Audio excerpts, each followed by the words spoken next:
Kalau anda ingin kumpul 100,000 dalam masa 2 tahun, boleh tonton video ni sampai habis dan save untuk rujukan anda kerana saya ingin kongsikan cara tabungan sampai berjaya menggunakan emas. Ini bukan simpanan yang menjanjikan keuntungan bulan dan bintang, tetapi kaedah tabungan yang selamat dan kekal bernilai. Untuk bermula, pertama sekali anda boleh daftar akaun bersama Public Gold tanpa sebarang charge. Lepas je berdaftar, anda boleh terus menabung gram emas dan letakkan target simpanan RM4,000 sebulan selama 24 bulan, dan apabila cukup je 2 tahun, anda akan ada sekitar 150 gram emas dalam simpanan. Nilai 150 gram hari ini dengan harga emas RM619 per gram adalah sekitar RM92,000. Dari sejarah harga emas sejak 20 tahun yang lalu menunjukkan harga emas naik secara purata 10% setahun. Bermakna, dengan 150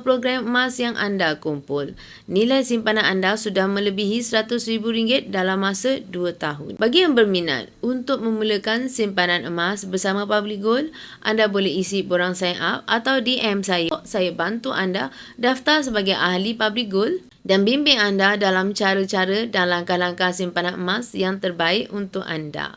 Emas, pasport kekayaan kita semua.